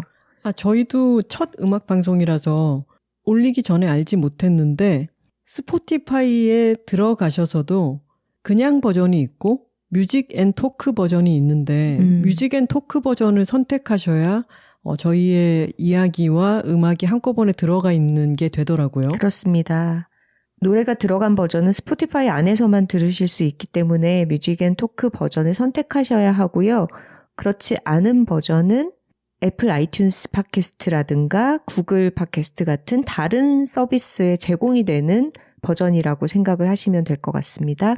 저희가 스포티파이 무료 이용권 이벤트를 했기 때문에 인스타그램에도 댓글이 어마어마하게 많이 달렸는데 이미 스포티파이로 옮겨 탔다, 시작했다 이런 분들도 많이 계셨고 스포티파이 안에서도 이번 에피소드의 댓글들이 여러 개가 달렸습니다. 소개를 해볼까요? 네. 제이강님께서 팟빵에서 넘어왔습니다. 음악까지 들을 수 있다니 이제 여둘톡은 더 할 나위 없어졌군요. 음악 듣기 좋은 계절에 정말 좋네요. 좋은 음악 감사드립니다. 해주셨어요. 하림정님께서 오늘 방송은 스포티파이 영업방송이네요. 다른 앱으로 듣다가 음악은 스포티파이에서만 들을 수 있다 하시니 음악과 함께 들어야 두 분의 말씀이 확 와닿을 듯해서 스포티파이 설치했답니다. 영업 성공! 하와이에 사는 하토로님께서 댓글 남겨주셨습니다. 타국살이에 큰 위로가 되고 힘이 되어주는 팟캐스트예요. 한국말이나 지적인 대화가 그리울 때 즐겨 들어요. 항상 팟캐스트로 듣다가 이번에는 남편 계정으로 스포티파이로 듣고 댓글 달아요. 음악방송 재밌네요. 어릴 때 위넴프로 라디오 방송 듣곤 했었는데 그 생각이 났어요. 하와이 딜리버리도 하와이에서 애청하고 있습니다. 감사해요 해주셨네요. 위넴프 라디오 방송. 이분 저희 또래시네요. 유니유니윤님께서 완벽한 팟캐스트 청취를 위해 스포티파이 구독을 시작했습니다. 음악이 끝난 뒤에 설명해 주시는 작가님들 목소리가 더더더더 좋게 들리는 이유는 스포티파이로 들어서일까요? 괄호 열고 이 글을 스포티파이가 좋아합니다. 좋은 음악, 좋은 이야기 너무 감사합니다 해주셨네요. 네. 저희가 이번에서 그치지 않고 아마 정기적으로 음악 방송을 하게 될 것 같습니다. 왜냐하면 저희가 그 재미를 알아버렸거든요. 맞습니다. 그래서 이번에 이벤트를 통해서 25분께 2장씩 스포티파이 무료 3개월 구독권을 드리니까 한번 체험해 보시고 괜찮으시면 스포티파이에 정착하셔도 좋을 것 같고요. 그렇지 않은 톡토로들이라도 저희의 음악 방송을 포함해서 방송을 좀 온전하게 계속 안정적으로 누리고 싶다 하시면은 이번 기회에 스포티파이를 한번 구독해 보셔도 후회 없는 선택이 되실 것 같습니다. 팟빵 댓글입니다. 현미님께서 음악 방송에 대해 얼마나 기다렸던가 느낌표 100만 개 해주셨습니다. W1D1님께서 세상에 블러가 나오다니요. 대학생 때 송투 듣고 유튜브로 찾아보다 데이먼 알반의 미모에 빠져 브리팝의 매력을 알게 되었죠. 크크크. 노래가 멋있고 프론트맨이 맛있. 점점점. 저도 블러파랍니다. 하하하. 톡토로 여러분, 블러의 고스트쉽도 꼭 들어보세요. 저녁에 들으면 수증기 사이를 둥둥 떠다니는 기분을 느낄 수 있답니다. 하셨네요. 프론트맨이 맛이 금금이라고 하셨습니다. QKDAR님께서 작가님들의 인생곡, 제게는 생소한 노래들이지만 정말 좋네요. 작가님들과 노래 취향이 잘 맞나 봐요. 저도 반음, 아름다운 멜로디, 리듬감 다 취향입니다. 항상 잘 듣고 있습니다. 감사합니다. 하셨습니다. 네. 저희가 또 지난 회차에 햇땅콩 삶아먹는 얘기를 했더니 거기에 격하게 반응을 해주시면서 노란 호박 전 사진을 지금 올려주셨는데 보면서 너무 배가 고프네요. 홀림님이십니다. 작가님들 땅콩 그리고 콩잎 이야기 듣다 보니 생각난 음식이 있습니다. 바로 늙은 호박전, 노란 호박전. 이것도 경상도 음식이라서 다른 지역 사람들은 모르더라고요. 바삭 촉촉한 이 노란 호박전. 정말 전국 모두가 알아야 한다고 생각합니다. 베타카로틴도 많아서 건강에도 좋다고요. 쓰다 보니 흥분했네요. 지난 추석 아버지가 손질해준 늙은 호박으로 만든 노란 호박전 사진 놓고 갑니다. 하셨네요. 아니, 선우 씨는 알았어요? 이렇게 네. 노란 호박전을 경상도 이외의 다른 지역에서는 잘 모른다는 걸? 글쎄요. 당연히 먹지 않나 싶었는데 서울 제가 오고 나서 먹어본 호박전을 생각해보면 거의 다 애호박전이었던 것 같아요. 저는 이거는 다 아는 보편적인 음식 아니었나라고 생각했는데 땅콩, 콩잎에 이어서 정말 또 놀랐습니다. 신기해서 저희 망타클 친구들한테 이 호박전 사진 보여주면서 니네들 정령 이거 모르니? 라고 했더니 잘 모른다고 하더라고요. 네, 서울 촌놈들이죠. 그리고 민트초쿄 톡토로님께서 새벽 요가 가는 길 꾸물꾸물 나가고 있는데 빵 터진 부분. 언니들 우리 학교에 배찬희 배찬이님, 성함이 배찬이님. 있어요. 찬이 볼 때마다 생각날 듯 하셨는데 저희가 배워머 얘기를 하면서 배찬이 톡토로 얘기를 했더니 학교에 배찬희 학생이 있다는 얘기를 해주셨네요. 네, 배찬이 학생은 배가 따뜻하실지 차가우실지 궁금하네요. 갑자기 궁금해집니다. 세연이님의 댓글입니다. 뜬금없지만 구미에서 최다죽 밴드 영접하고 너무 댓글이 쓰고 싶어서 드디어 팟캐스트에 가입했습니다. 세계 최초 목타키스트 해시태그 달아서 인스타그램 게시물 올리려고 했는데 목타키스트인지 목타키스트인지 고민하다가 둘 다 검색 결과 없음으로 떠서 올릴 타이밍을 놓치고 슬퍼하는 중입니다. 유유. 혼자서 공연에 가본 것이 처음인데 괄호 열고 진짜 곱씹어 봤더니 34년 인생 처음이더라고요. 얼마나 놀랬는지 괄호 닫고. 그 공연이 최다죽 밴드의 공연이어서 너무 신나고 행복했습니다. 누구의 눈치도 보지 않고 한껏 즐긴 덕분에 오늘 아기가 저를 많이 볶아쳤지만 웃으며 넘길 수 있는 힘을 얻고 왔습니다. 진짜 조금만 더 용기가 있었으면 언니들 손 한 번만 잡아보고 왔을 텐데 너무 아쉽습니다. 34년 평생 덕질 한 번 없이 살아왔는데 이제서야 저의 연예인을 찾은 느낌입니다. 앞으로도 여러 번 뵐 기회를 만들 것 같네요. 그래서 닉네임도 실명입니다. 기억해 주세요. 성덕이 되는 그날까지 사랑해요. 하나, 선우, 혼비 언니들 하트 하셨네요. 네, 세연이님 잘 기억해 두겠습니다. 네, 엊그저께 저희를 구미에서 만나신 톡토로시네요. 저희가 최근에 이벤트가 많이 있었죠. 특히 동물영화제, 서울 동물영화제에서 수라 상영에 톡토로들을 초대했는데 그 영화를 보고도 메일을 많이 보내주셨고요. 그리고 인천영화주간에서 있었던 캐롤 GV 이후에 또 캐롤에 대한 사연도 많이 도착을 해 있습니다. 지난번에 런던에서 캐롤 편을 들었다는 보토로님의 메일을 읽고 나서 세계 각지에 톡토로들 오픈 카톡방이 있는 듯하니 한번 살펴보시라 이런 말씀을 드렸잖아요. 네. 자, 저희가 이번 주에 새로 받은 메일입니다. 제목은 런던에서 편지가 도착했습니다. 이 편지는 영국에서 최초로 시작되어 네덜란드를 거쳐 마포구에 도착했습니다. 당신에게로 옮겨진 이 편지는 행운이 가득 담겨 있으며 4일 안에 당신 곁을 떠나 7명 이상에게 들려져야 합니다. 미신이라 하실지 모르지만 엄청난 사실입니다. 인트로가 아주 익숙하죠? 행운의 편지를 네. 이렇게 모방하셨네요. 왜냐고요? 바로 75화 인생의 BGM 편에서 저의 사연에 대한 김하나 작가님의 답변으로 유럽에서도 톡토로 모임이 생겨났기 때문이죠. 런던, 맨체스터, 암스테르담과 유트렉 이렇게 4개의 도시에 계신 톡토로 분들이 오픈챗에 모였고 현재 W5D1 조합이 탄생했습니다. 75화가 업로드된 후 불과 4일 동안 일어난 일이에요. 행운이 담긴 게 확실합니다. 벌써 2번의 모임도 예정되어 있는데요. 한 번은 바로 이번 주 일요일 영국 브라이튼으로 바다 산책을, 다른 한 번은 다음 주 수요일 암스테르담에서 차 한 잔을 하기로 하였습니다. 슈퍼 내향인이라 자칭하는 분들과 슈퍼 제이라고 하는 분들인데 이렇게나 빠르고 즉흥적으로 오프라인에서 만난다는 사실이 너무 신기하지 않나요? 이게 바로 톡토로십 아니겠어요? 그러니까 일요일 모임은 이미 성사됐겠네요. 그러네요. 그리고 방송 나가고 다음 날인 수요일에 암스테르담에서 또 번개가 있는 거고요. 사실 이 오픈챗은 작년 9월부터 있었습니다. 검고토로님께서 만드신 후 1년의 시간이 지난 요즘에 들어서 황선우 작가님의 사연 소개와 김하나 작가님의 답변으로 하나둘씩 모이게 된 거랍니다. 톡토로십을 함께하기를 기다린 저희를 연결해 주셨어요. 여둘톡은 이렇게 힘이 있다우? 괄호 열고 김하나 작가 성대모사라고 해주셨네요.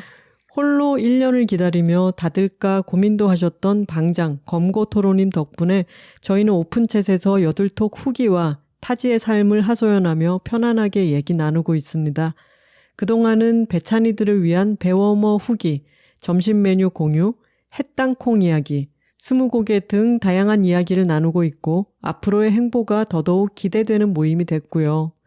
오픈챗의 이름에는 햇빛 이모티콘이 딱 박혀 있는데요. 햇빛이 적어서 걱정했던 영국 겨울에 정말로 해가 뜬 것 같아요. 아직도 믿기지가 않습니다. 황선우 김하나 작가님, 사연에 귀 기울여 주셔서 감사합니다. 저희가 연결이 된 것은 정말로 여둘톡 뒤에는 톡토로가 있고 톡토로 뒤에는 여둘톡이 있기 때문이에요. 앞으로도 많은 분들이 다양한 곳에서 서로 연결되어 함께 좋은 것을 좋다고 말했으면 좋겠습니다. 두 작가님 사랑합니다. 추신, 저 외의 오픈챗에는 현재 검고토로, 코지토로, 파이리톡토로, 엔토로, 그리고 푸들 골든 리트리버 믹스견 여름이가 있습니다. 사연이 소개된다면 한 번씩 이름 불러주시면 안 되나요? 헤헷, 런던 보토로 드림 하셨습니다. 유럽 톡토로들의 모임은 또 이렇게 국제적으로 국경을 넘나들면서 모임이 성사가 되네요. 그러게요. 이게 가까운 곳에 여러 나라들이 모여 있어서 가능한 일인 것 같습니다.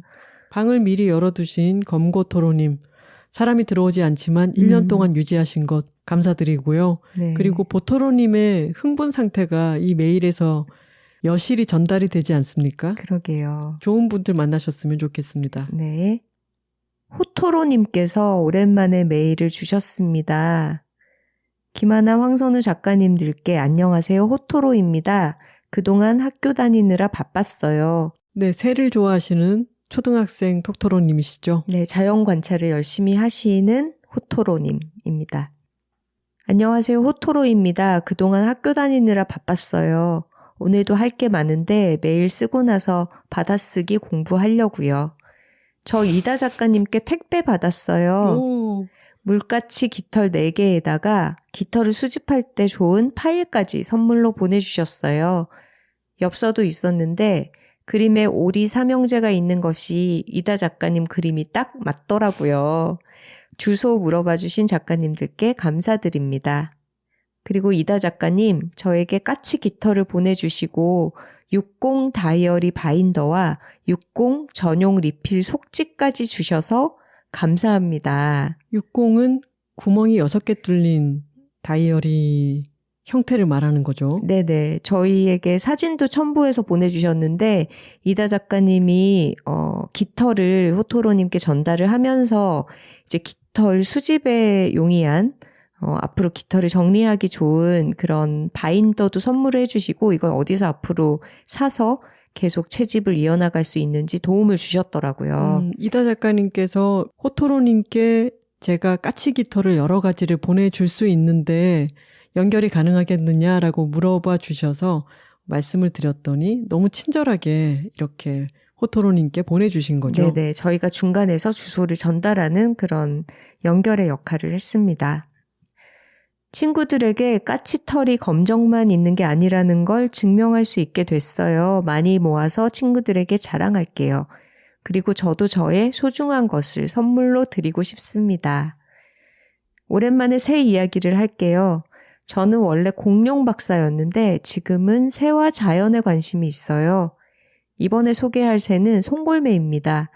송골매는 비행을 할 때 시속 200km 이상으로 나는 어마어마한 묘기를 보여줍니다.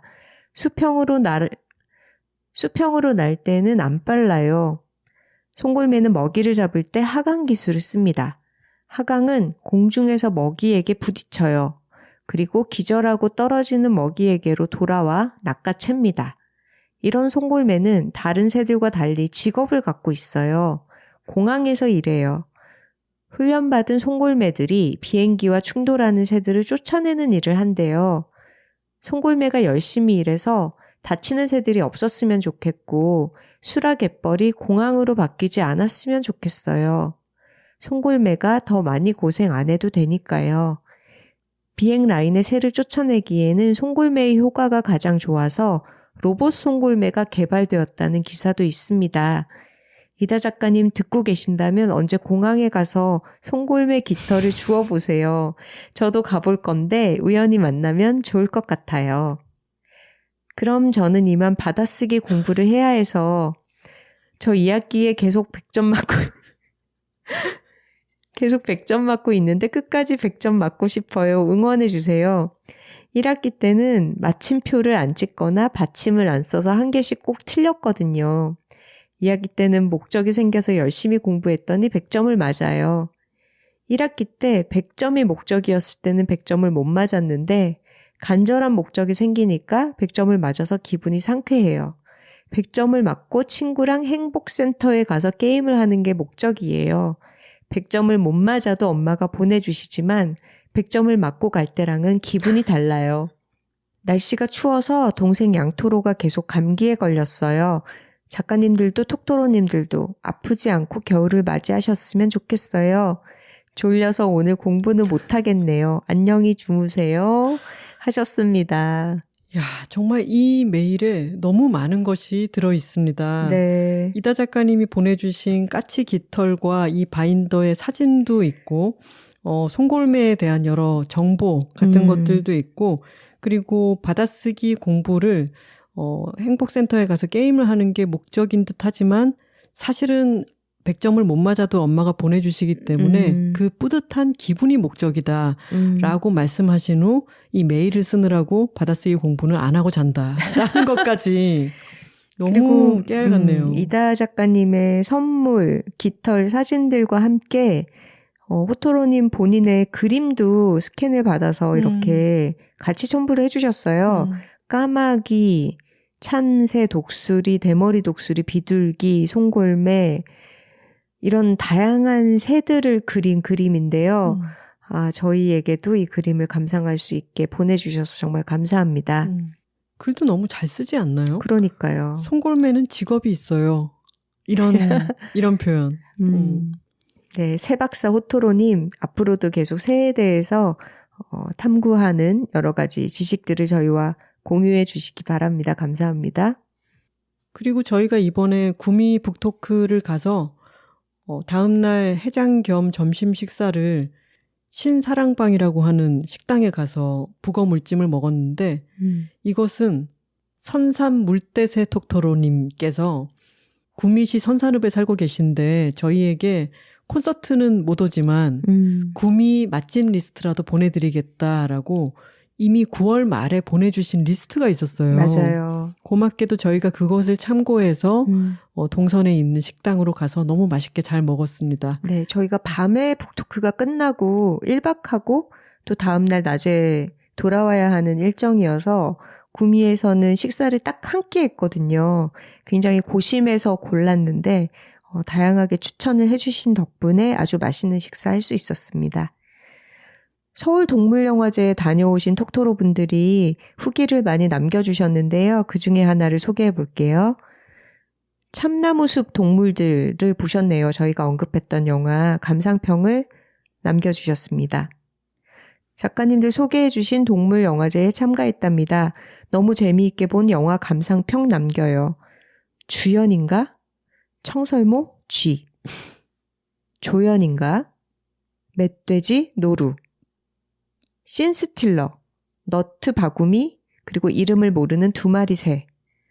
그 외의 등장동물들, 어치, 무당벌레, 개미, 올빼미, 독수리, 뱀 등등. 이 영화 너무 재미있어서 미치겠어요. 사람들이 꼭 좀 봤으면 합니다. 이러면서 동물별 감상평을 남겨주셨어요. 동물은 대부분 인간보다 후각도 뛰어나고 청각도 뛰어나다. 도토리가 익어서 떨어질 때 그 작은 진동에도 숲의 모든 동물은 긴장하는데 그 긴장하는 모습이 매우 매우 인상적이다.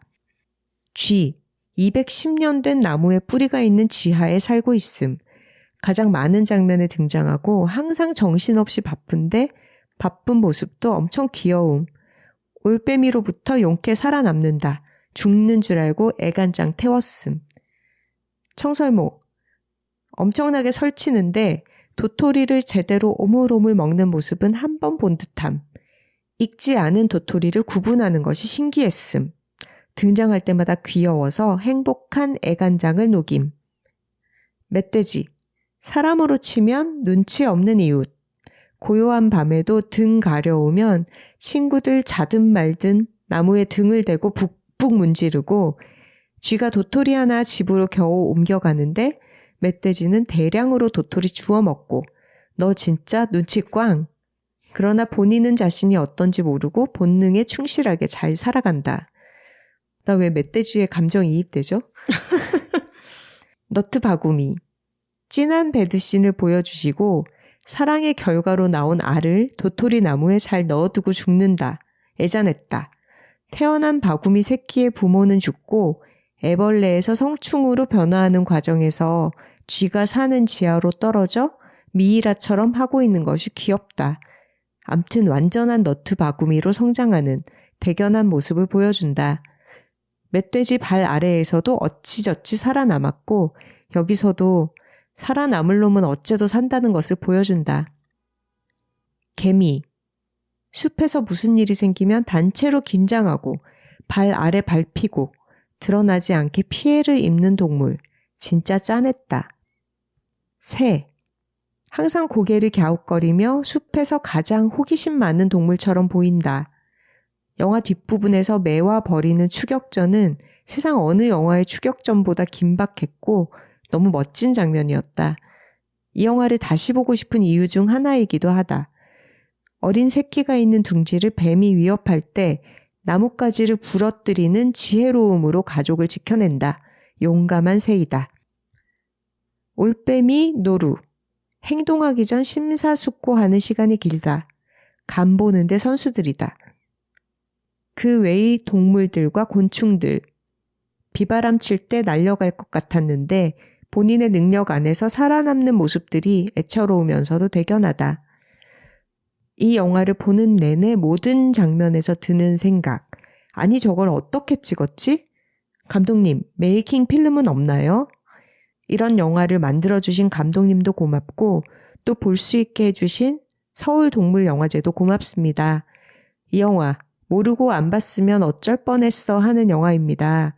그래서 여둘톡을 듣고 동물영화제를 알게 되어서 너무 다행이었습니다. 숲에서 동물들이 어떻게 살고 어떻게 죽는가는 모두 자연의 법칙과 동물들 스스로 선택한 결과에 의해서 만들어집니다. 인간과 가까이에서 산다는 이유로 자연스러움과 야생다움을 빼앗긴 모든 동물들에게 미안한 마음을 전하고 싶습니다. 문 밖을 나서면 만나는 개와 고양이들을 더 사랑스러운 눈으로 바라보려 합니다. 돈키톡토로 드림 하셨네요. 사실은 저희도 이 영화를 너무 보고 싶어서 보러 가려고 계획을 했었는데 저희 팟캐스트 제작 시간이 오래 걸리는 바람에 가지를 못했죠. 놓쳤죠. 맞아요. 아주 아쉬웠습니다. 근데 이렇게 내용을 메일로 정리해서 보내주니까 아쉬운 마음도 있지만 그래도 생생하게 그려지네요. 네, 그러게요. 네, 감사합니다. 돈키톡토로님. 저희에게 구미 북토크 후기 메일도 보내주시고 또 저희가 함께 이야기 나누면서 곱씹어 볼 만한 메일들도 많이 보내주셔서 잘 읽었는데 여러 출장과 행사 등등으로 저희가 지금 피로가 누적돼서 목소리가 자꾸 갈라지고 있습니다. 네. 긴 메일들을 팟캐스트에서 읽지는 못했지만 저희가 다 꼼꼼히 읽어봤다는 말씀을 전합니다. 저희가 다음 주 회차에서는 오랜만에 여러분들의 메일도 좀 길게 읽고 그동안 쌓였던 고민 사연에 같이 얘기도 나눠보는 그런 시간을 가지려고 합니다. 지금까지 메일들이 꽤 쌓여 있기는 한데요. 혹시 최근에 좀 걱정되는 이야기, 고민하고 있는 부분을 여둘톡에서 톡토로들과 저희와 같이 공유하고 싶다라고 생각하시는 분들은 새로 메일을 보내주셔도 반영을 하도록 할게요. 11월 4일 토요일까지 메일 보내주시면 소개할 수 있을 것 같으니까 많이 보내주시기 바랍니다. 좋은 걸 좋다고 말하기 여둘톡 76화는 수우파로 배우는 팀워크의 세계였습니다. 톡토로 뒤에는 여둘톡이 있고 여둘톡 뒤에는 톡토로가 있습니다. 저희는 다음 주에 다른 주제로 다시 돌아오겠습니다. 화요일입니다. 고맙습니다.